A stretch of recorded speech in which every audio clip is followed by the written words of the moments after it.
Hi, everyone. This is Phil Travis, and this week's lesson is on the Reagan Offensive, which refers to the Reagan administration's intended more aggressive posturing in the Cold War, particularly in the developing world with respect to the Cold War. And so we'll be looking at the Reagan Offensive and its development during the period of Reagan's first two terms as president, or his 2 terms as president, 1981 to 1988. The ascendancy of Ronald Reagan to the presidency in the election of 1980 was built significantly on a conservative reaction to the foreign policy of Jimmy Carter.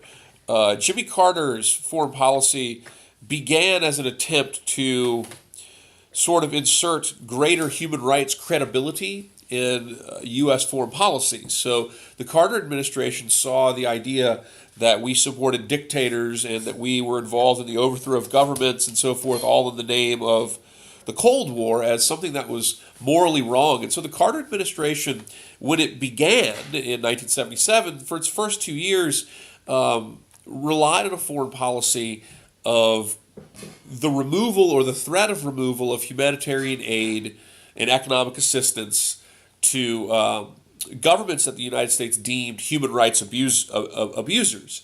And Nicaragua was the first example of this, and you see a revolution in Nicaragua, overthrowing the government. Eventually you'll see the Carter administration largely change its position by the last 2 years of its term.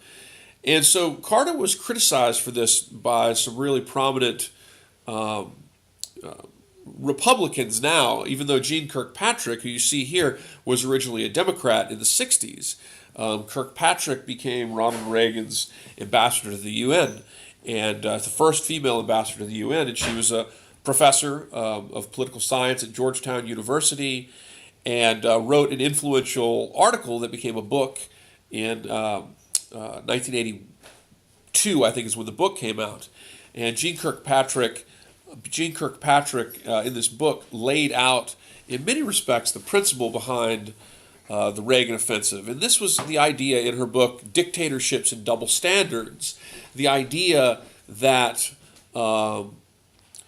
that aligning with dictatorships against communists effectively was a just and valid policy, and that the United States should not back away from its obligations within the Cold War in the developing world. So she becomes a very, very influential kind of original inspiration for aspects of the Reagan Offensive.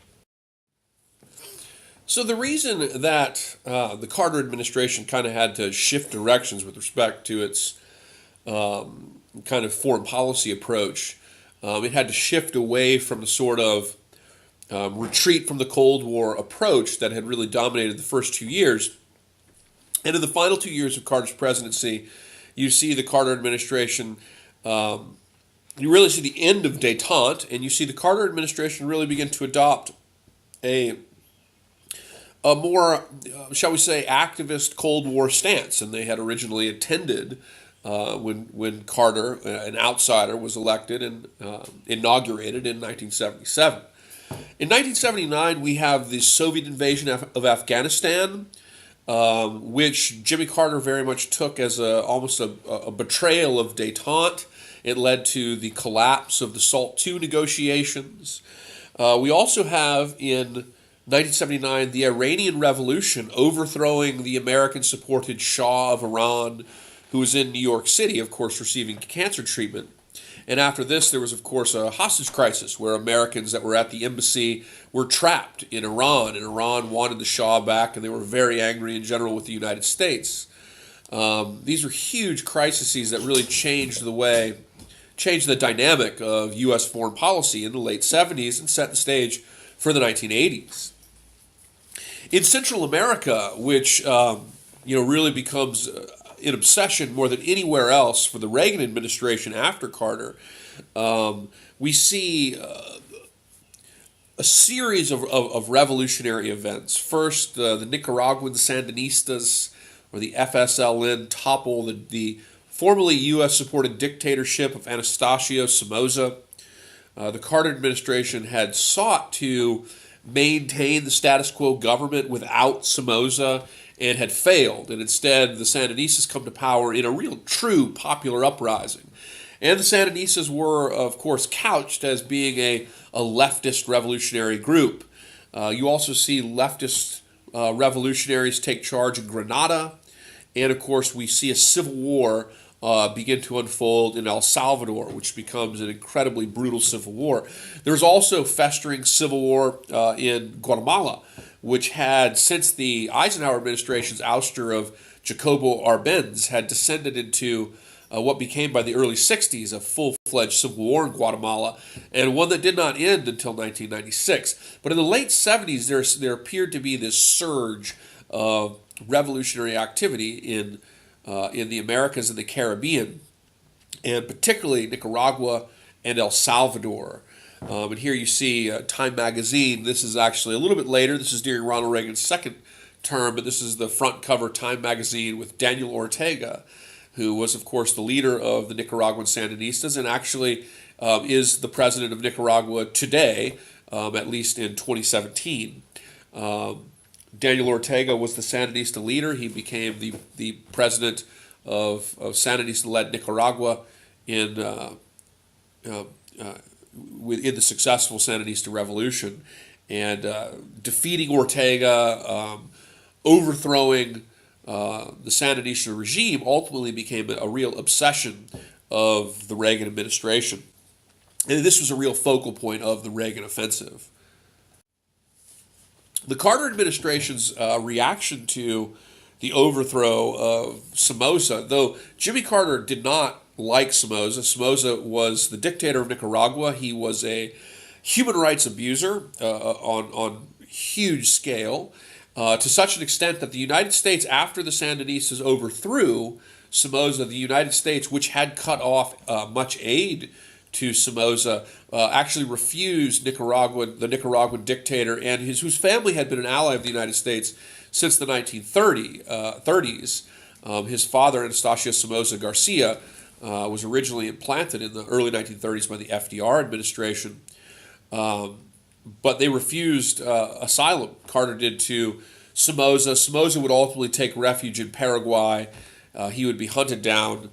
And in September of 1980, Somoza would be assassinated by a band of guerrillas undoubtedly linked to or directly to the Sandinistas in a violent ambush of his yellow Mercedes that left the former dictator almost unidentifiable.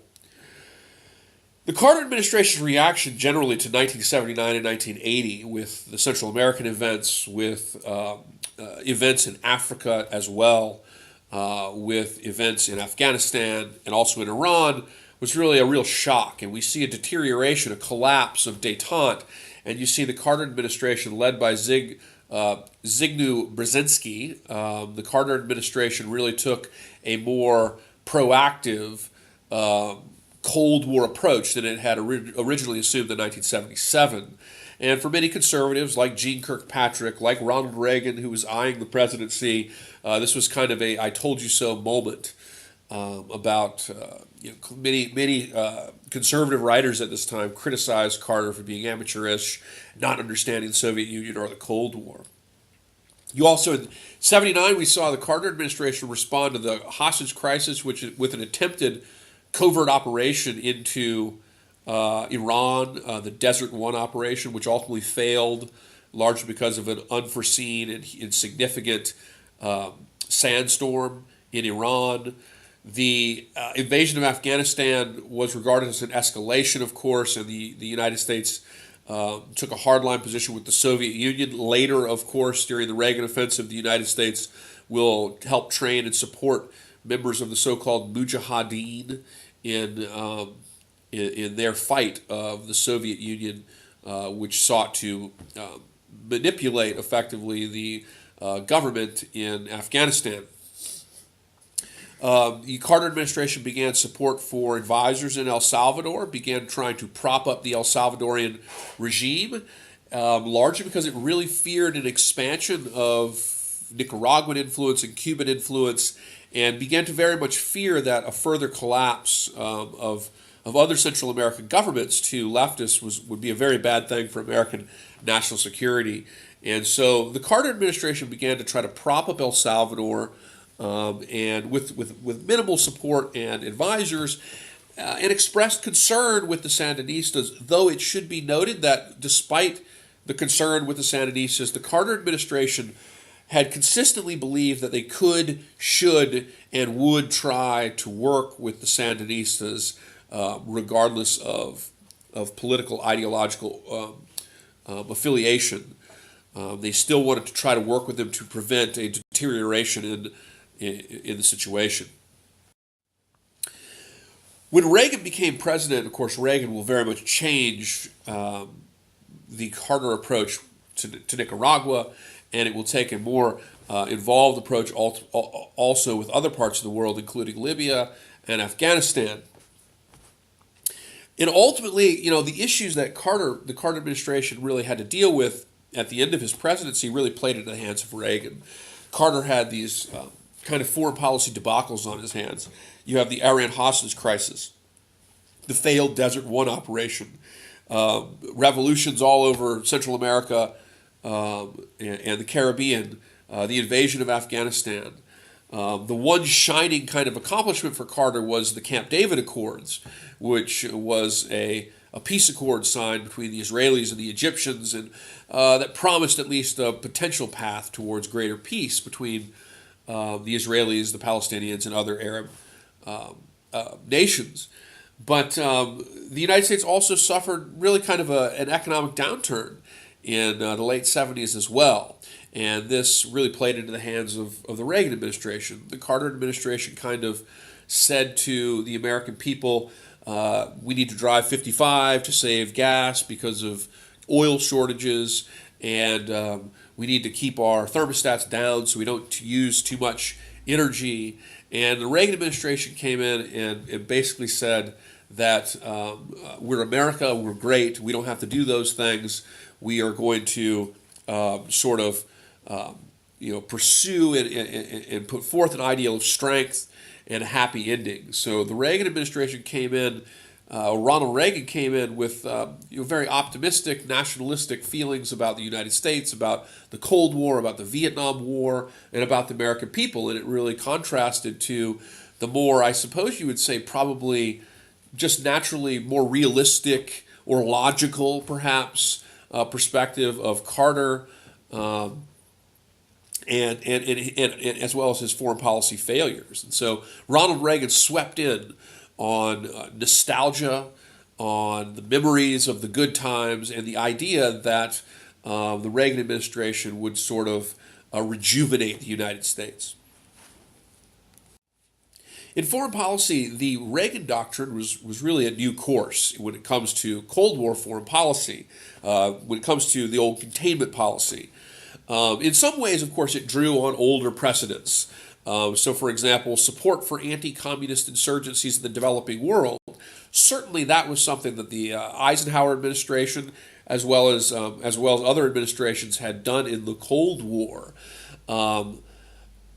But the Reagan administration will use proxies quite a lot to try to fight the communists, to try to fight those of leftist influence, those who might be allies, I should say, with the Soviet Union. And what's perhaps different is that the Reagan administration sought to overturn sort of newly added allies to the Soviet Union, or those that potentially could be. So the United States would aid fighters against the Soviets in Afghanistan, seeking to sort of give the Soviets their own Vietnam, was how some in the CIA remembered that. In Central America, we sought to overthrow an internationally recognized sovereign government, which was something that during the containment policy period of the earlier Cold War was not something that the United States was quite bold enough or willing to do when it came to altering the government of an internationally recognized but Soviet-affiliated state. Though there were cases, there were certainly some cases. However, the Reagan administration is also based on the denial of mutually assured destruction, which was a sort of lasting principle of the Cold War, which was the idea that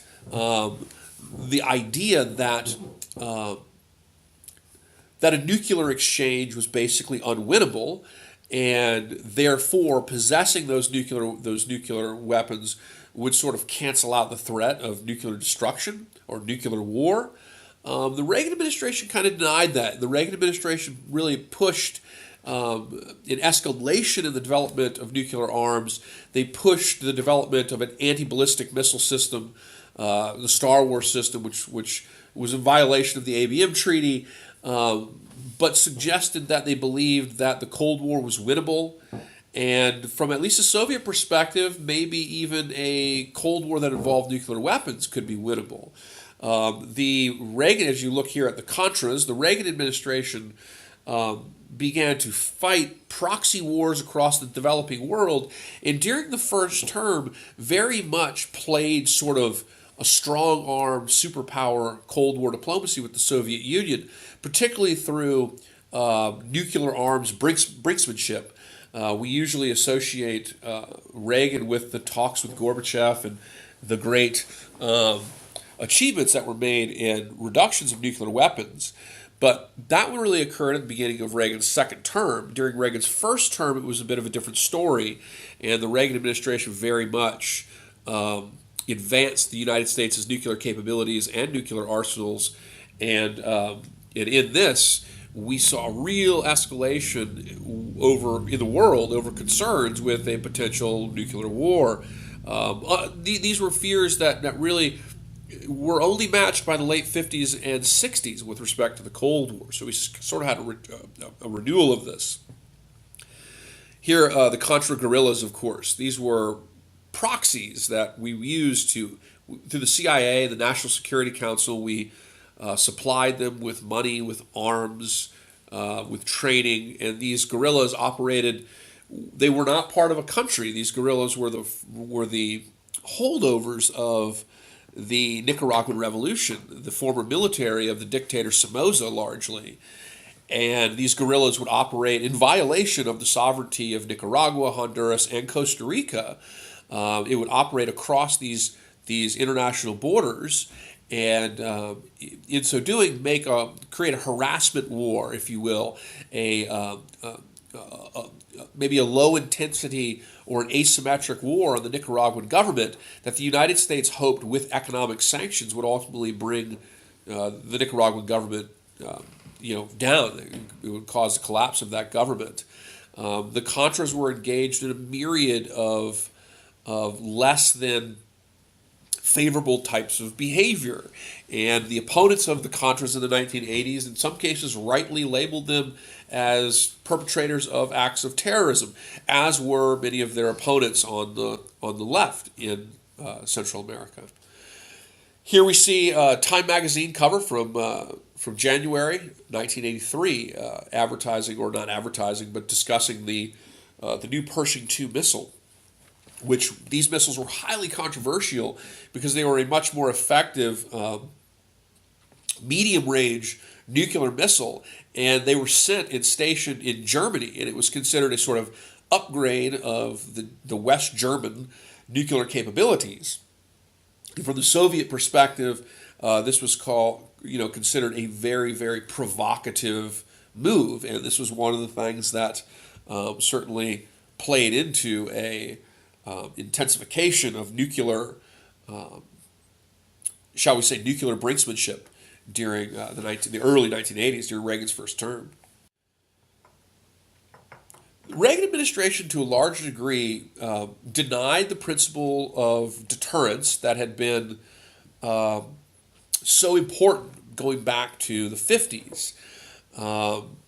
They instead engage in an arms race. They begin to escalate and advance the most advanced weaponry, including nuclear weapons technology, like as I mentioned, the Pershing missiles in the last slide, the SDI announcement, which was the Strategic Defense Initiative in March of 1983.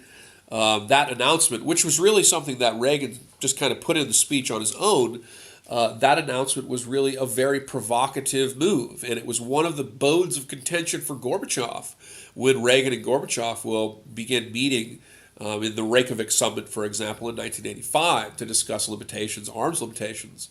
But the Strategic Defense Initiative, or the Star Wars system, was designed to be a missile defense system.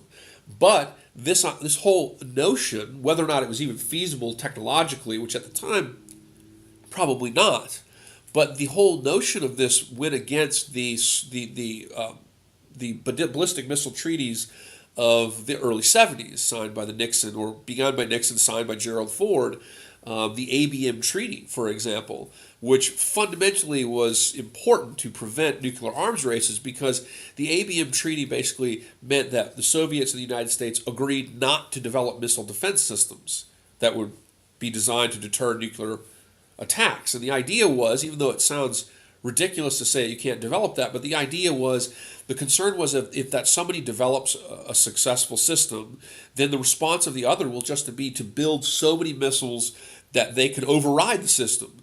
Because if they can't do that, then the side that has that system theoretically has a first strike capability.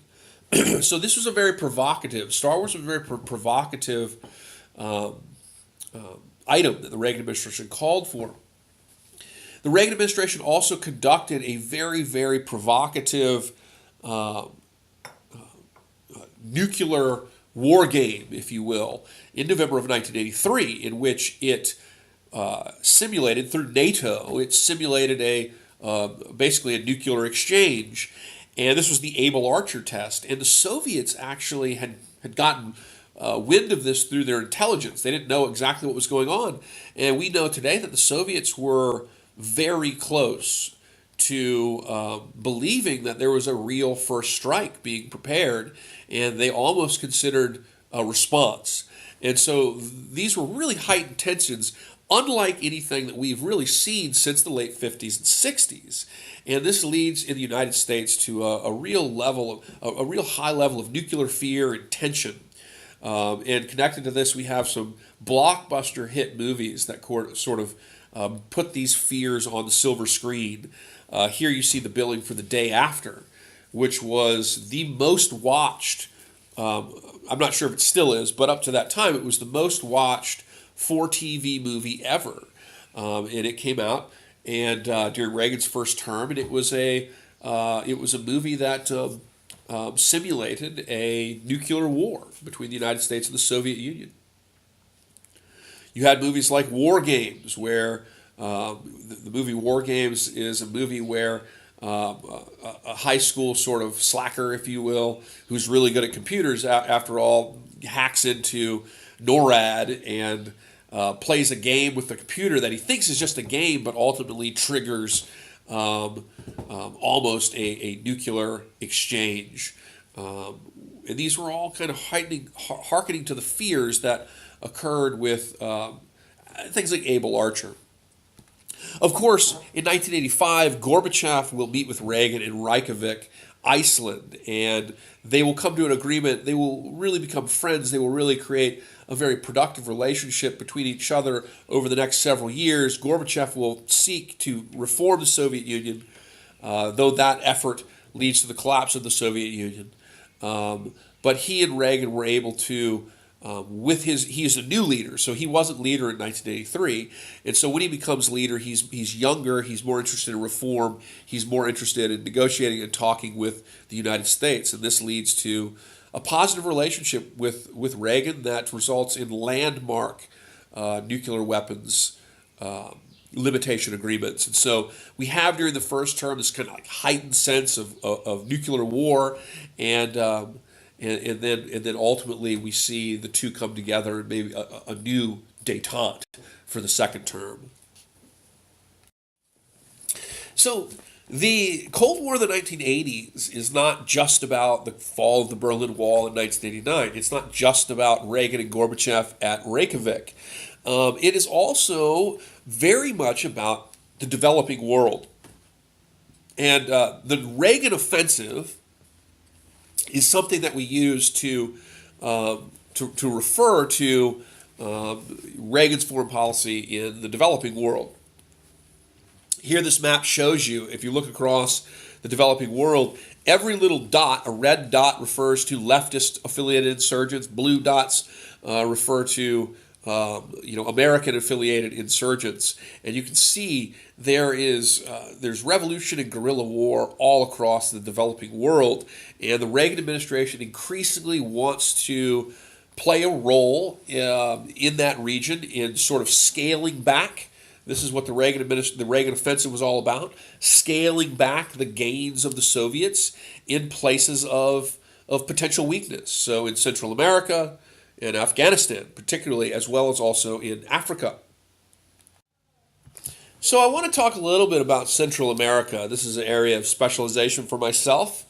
In November of 2016, I released a book on the Reagan U.S. Contra War in Nicaragua.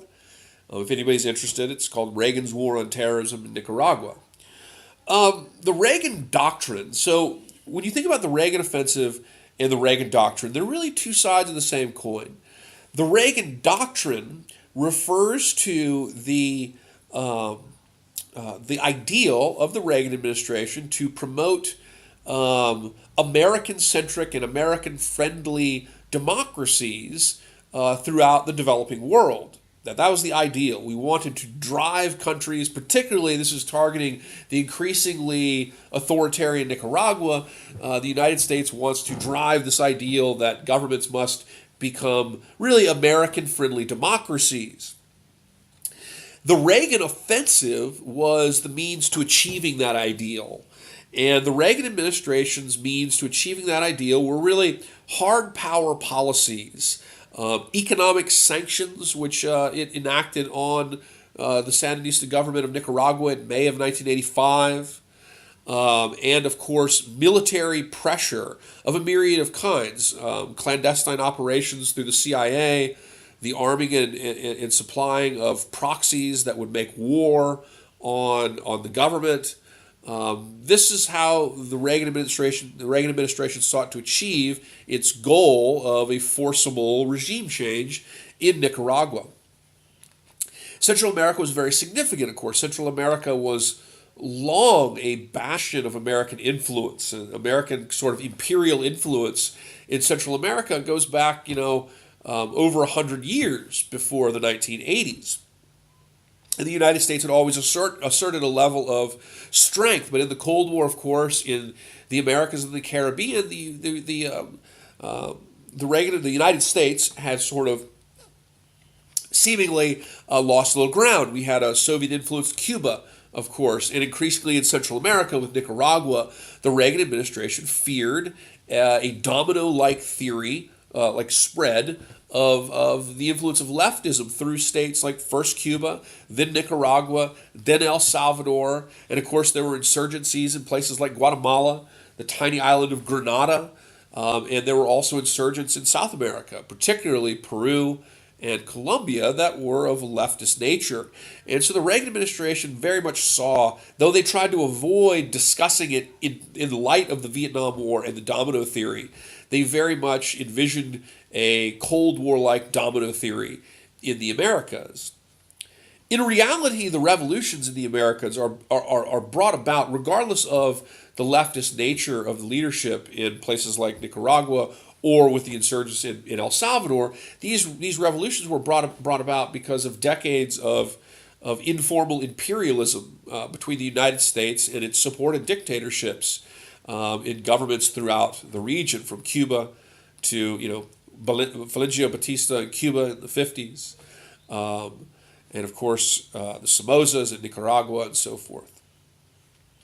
At the beginning of Reagan's term, a film actually came out titled El Salvador, Another Vietnam, as Americans increasingly began to make connections to the sort of failed policy of the Americas, of the Vietnam War, and the potential that maybe that could exist, another sort of jungle war quagmire in the Central Americas. In Central America, I should say. I'm sorry.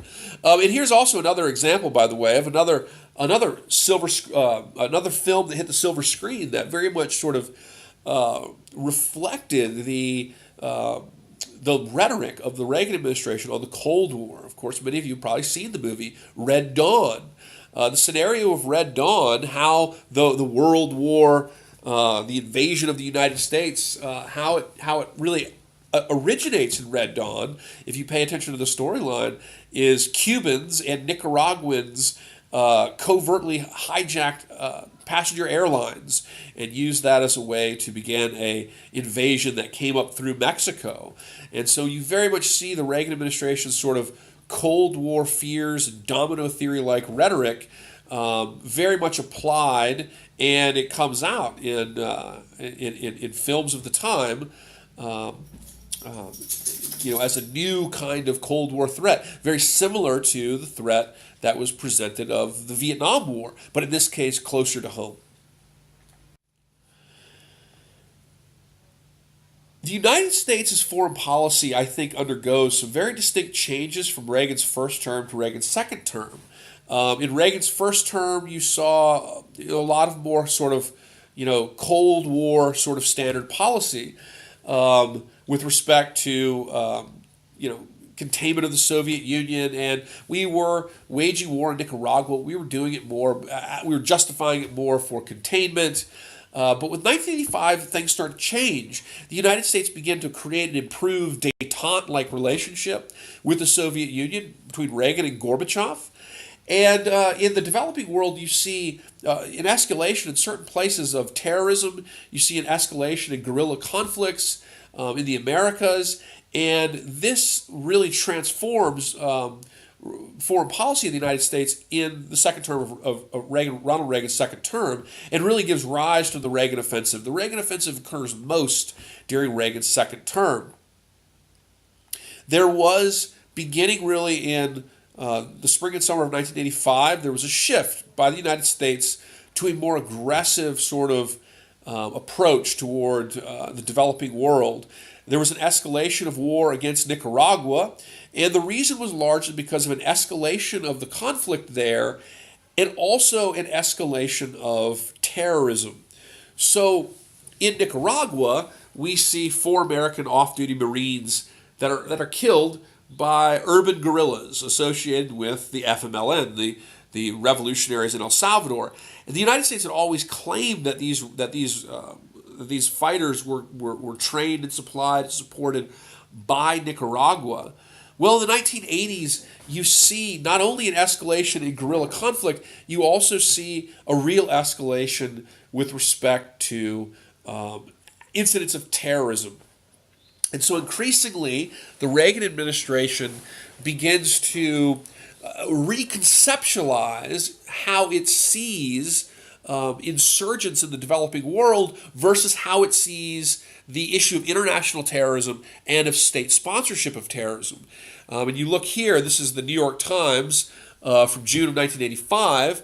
This covers 3 incidents that became major sort of flashpoints for the Reagan administration's foreign policy. One, the TWA hijacking, where the plane was held in Lebanon in 1985, in June of 1985, and of course the killing of those Marines in El Salvador was couched as an act of terrorism. You also have a bombing in Frankfurt. So after the killing of those Marines in El Salvador, after the TWA hijacking, the Reagan administration came out with a bombshell announcement in July of 1985, and this was announced in Reagan's so-called outlaw stage speech, where he labeled a handful 5 developing world countries as being state sponsors of terrorism. And increasingly after this point, the Reagan administration redoubled its counterterrorism efforts against several state sponsors, particularly Libya and Nicaragua, and increasingly sought to overthrow the government of Nicaragua on the basis of the notion that it represented a state sponsor of terrorism. Nicaragua became considered what you might call a communist terrorist. They were a state that initially, probably in 1980, 81, considered possibly involved in some acts of terrorism, but by and large a communist nation that the United States opposed largely because of the principles of the Cold War. Well, with the kind of détente between Reagan and Gorbachev, increasingly states like Nicaragua were labeled state sponsors of terrorism, and the United States used this to leverage its ability to alter the regime of Nicaragua and other governments. They basically fused the idea. They were still leftist, but they fused the idea of communism and terrorism. There was a very, very influential book written in Reagan's first term by Claire Sterling. And in this book called The Terror Network, Claire Sterling argued that there was a connection between communists and terrorists. And it was a global network of interconnected international state sponsors. And to a large degree, the Reagan administration, pursued this in its own foreign policy and argued that countries like Nicaragua, Libya, Iran, Cuba, and so forth were state sponsors of terrorism. They weren't just communists, they were also terrorists. And all terrorists, according to the Reagan administration, were friends of communists and vice versa. Increasingly, the United States insisted that terrorism was a leftist phenomenon. And they used that rhetoric and that sort of propaganda to justify to Congress and to the American people and to the international community to justify policies of regime change, particularly with countries like Nicaragua, which was increasingly, under an escalated sort of proxy war that was neither declared by or recognized by the United States' Congress or recognized by the international community. It was a war beyond the bounds, if you will, of international law, and was really the backbone of the Reagan Offensive in the developing world. There was, so to make a point, the Reagan administration was not simply making stuff up. They weren't just saying, well, we can't necessarily play the communist card as well as we could in the 60s, so let's play the terrorist card. It wasn't as simple as that. There was a very legitimate escalation in international terrorism in the 1980s. And, members, for example, Robert Oakley and Parker Borg, who were the two heads of the Office of Counterterrorism, and they were individuals that did not really believe that the Sandinistas should be considered a terror state. But nonetheless, they acknowledged that in the 1980s, mid-1980s, there was so much terrorism, hijackings, bombings, and so forth, that it seemed like there were terrorist incidents every day. And if you look at charts like this, this shows you an escalation in acts of terrorism in all regions during the 1980s. Here, these charts, by the way, are actually from Reagan administration briefing books on state sponsorship of terrorism. This is actually from a CIA report from 1985 on state support for international terrorism. And you see again here, you see again here an escalation of Latin American terrorist incidents, and you also see an escalation in anti-U.S. Attacks, which led, we had more attacks, like more anti-American attacks or more attacks that affected American citizens or businesses in Latin America than anywhere else in the world. So there was an escalation in terrorism, and the Reagan administration, as it formed a détente with Gorbachev and the Soviet Union, the Reagan administration increasingly reacted to this escalation of terrorism and used it as a justification for a more aggressive interventionist foreign policy. Now, I want to make a bit, why should we care? Why does it matter that the United States starts increasingly alleging that Nicaragua is a state sponsor of terrorism? The reason is because terrorism implies illegitimacy. Like if you're a communist state, then you can still be considered a state worthy of international recognition. You can still be a state worthy of certain protections of international law. Even when Vietnam was at war with South Vietnam, the United States regarded Vietnam as a legitimate international state. And under all administrations, there was never, during the period of the United States involvement in Vietnam, never a overt policy of regime change in North Vietnam, though they probably would have liked it if it came about. Whereas with Nicaragua, the United States uses the implication of terrorism to imply illegitimacy. And if a leadership is considered illegitimate, then and a sponsor of terrorism, then it can justify the usage of interventionism that might not otherwise be viewed as acceptable. It can justify a policy of regime change. So, terrorism is something that's unpredictable. It involves civilians, and so it's something that that really can be used to justify regime change. International terrorism is really a belief that there's an international connected network of terrorists that are all allowed to operate and are all funded and supplied through a relationship with state sponsors.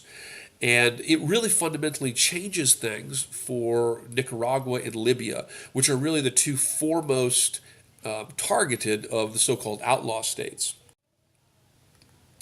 With Nicaragua, not long after the outlaw state speech, about a year later, you'll see the Congress following Nicaraguan attacks into the Honduran border areas, attacks on Contras in that area.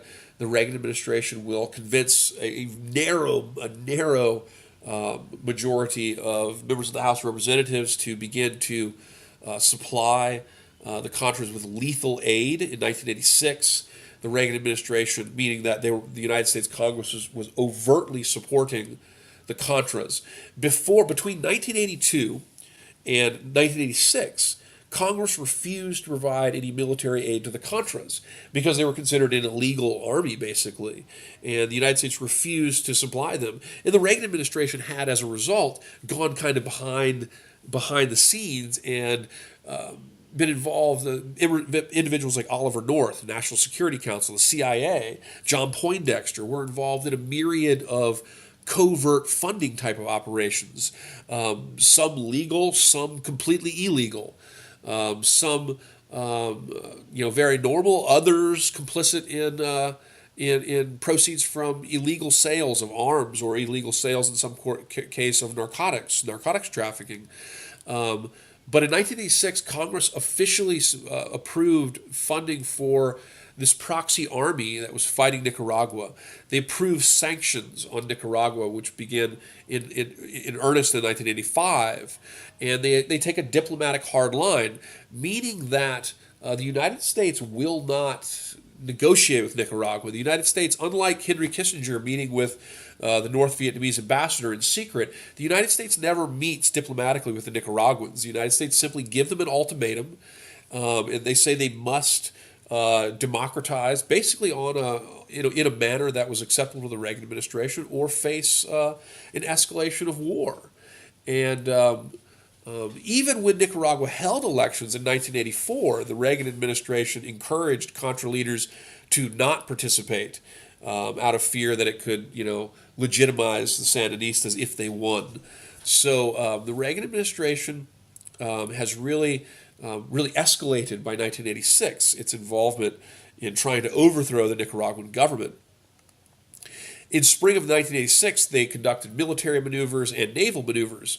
The military maneuvers were right over the border between Honduras and Nicaragua, and the naval maneuvers were designed to, as John Poindexter said to Ronald Reagan, these were designed to, quote, put state sponsors on notice. And so the United States, conducted provocative maneuvers right on the border of Nicaragua that simulated an invasion of Nicaragua. And in Libya, they conducted provocative maneuvers right off the coast in the Gulf of Sidra, which was well known as disputed waters, but claimed by Libya. And these were provocative maneuvers that, in the case of Libya, results in an engagement where the United States is attacked by Libya, who claims it's in the international waters. The United States retaliates. Libya then orders a terrorist bombing on a German discotheque frequented by American servicemen, and the United States would respond on the 15th of April with another attack on Libya, including a missile strike that hit Gaddafi's house, basically, his palace. And with respect to the Contras and respect to Nicaragua, you have an increasing strength of the Contras from 10,000 to 20,000 in just over a year. Congress is openly funding it, and the war escalates there as well.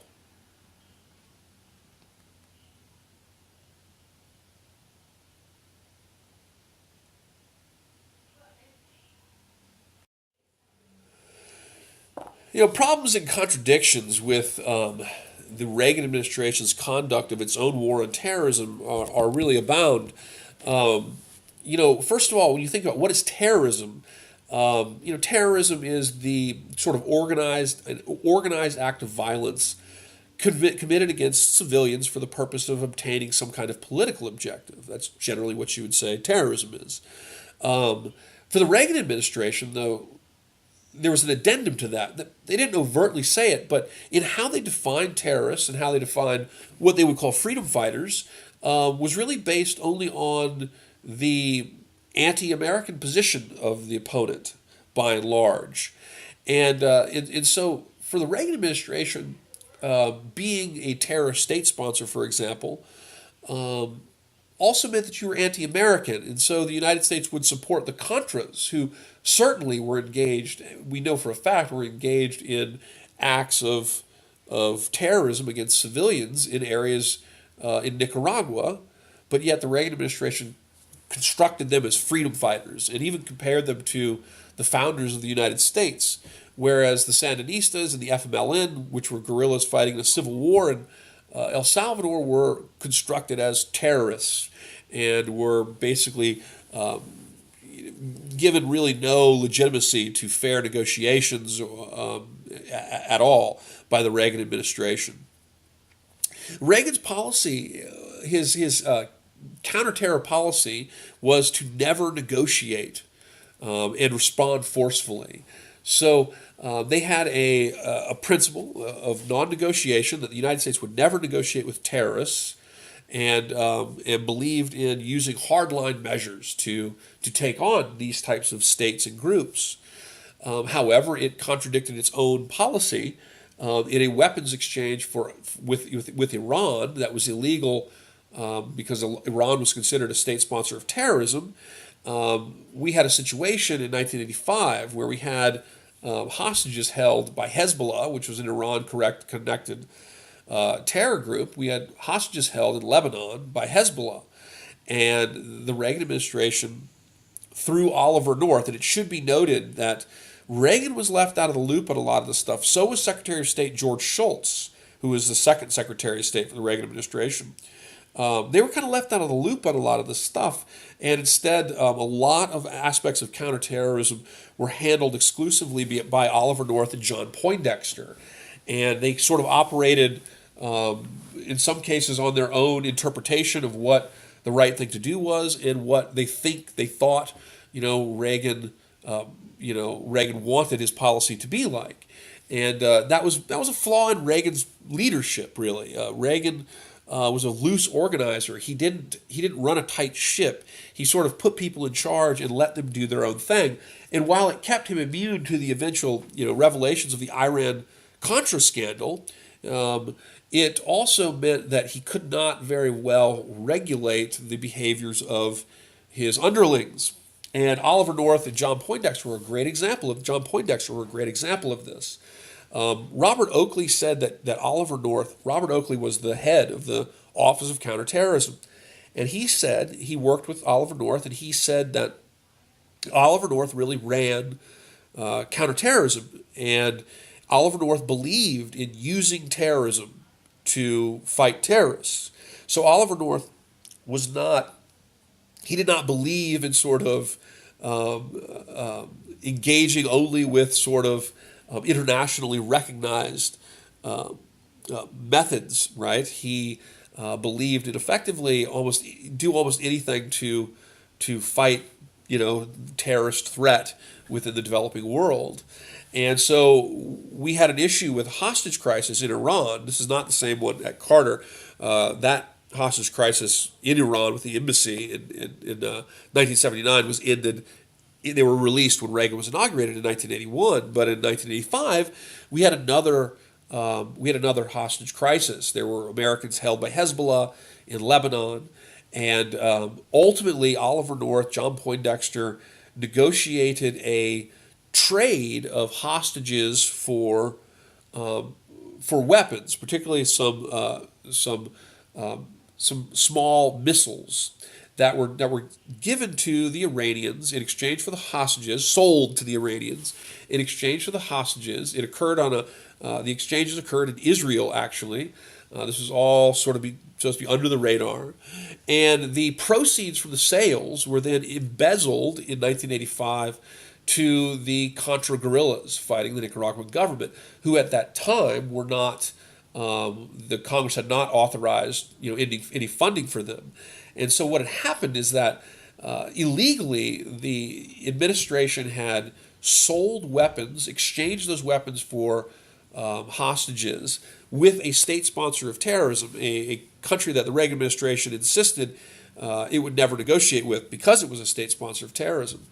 So it made that transaction illegally, and then the money was embezzled illegally to the Nicaraguan Contras, who also were not supposed to be receiving government funds.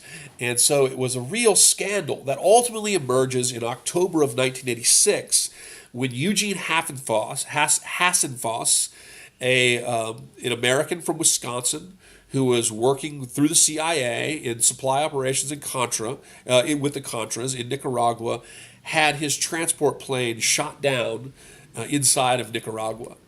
Hassenfoss parachuted to safety. He's taken prisoner. And after this, the entire sort of revelations of the Iran-Contra affair begin to emerge.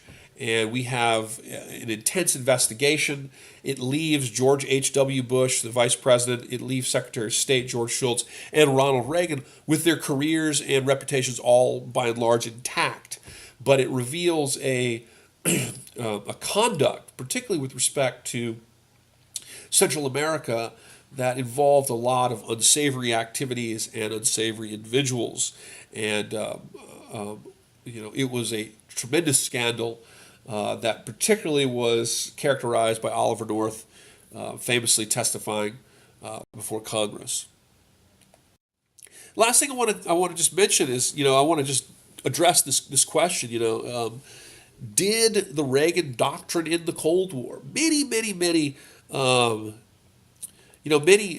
Americans oftentimes will assert that the U.S. sort of, nuclear arms build up, its SDI program, its sort of more aggressive conduct of the grand power, if you will, arms race with the Soviet Union had somehow brought down the Soviet Union by bankrupting them. And in truth, there's probably a degree of truth to that, but generally it's probably way overemphasized by those who are a little bit more biased towards the American position. The truth of the matter is that the USSR collapsed because of a great deal of internal problems, economic problems that were leaving the living standards of people throughout the USSR and the various SSR and Warsaw Pact states with lower living standards. The reforms of Gorbachev tried to democratize increasingly the states within the Soviet Union, and because the Soviet Union was built really on political, coercion rather than democracy. When Gorbachev began to push for these reforms for democratization, it really began to cause a tidal wave demand for democratization and independence. So democratization for all of the satellite states of the Soviet Union did not mean a democratization within the Soviet Union. It meant independence and democratization. And so the Soviet Union really collapsed for more internal problems. The arms race matters, but it likely, if anything, only sped the process slightly, if at all. In reality, the collapse of the Soviet Union, which of course did not occur when Reagan was president, the Berlin Wall, which you see pictured here, came down when George H.W. Bush was president in 1989. And of course, the Soviet Union itself collapsed in 1991, formally in 1991. So So while Reagan's foreign policy with the Soviet Union probably contributed to the end of the Cold War, Americans usually will overstate that. In truth, it's probably more issues internally with the USSR, politically and economically. It also should be stated that the United States' aggressive actions in the developing world probably left more problems than anything else. Nicaragua, still to this day, remains a country that has gravitated away from the American sphere of influence. Of course, issues in the world today, we still have yet to find, a lasting peace, or at least a peaceful. We are not at war with Iran, obviously, but we've been yet to achieve a sort of more trustful and peaceful coexistence with Iran. There were many in the Americas and Central America. There was tremendous amounts of destruction caused and suffered by the people of those countries, and by and large, those efforts did not result in success. Instead, what brought peace to Central America was when the Iran-Contra affair really resulted in the demise of Reagan's military policies in Central America. This, of course,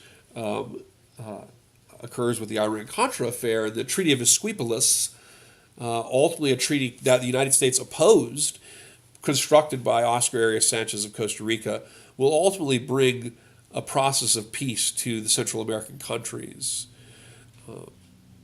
So anyway, I hope that's awful long. So I hope it's not too long. I hope everybody, gets something out of this, and let's have a great lesson this week.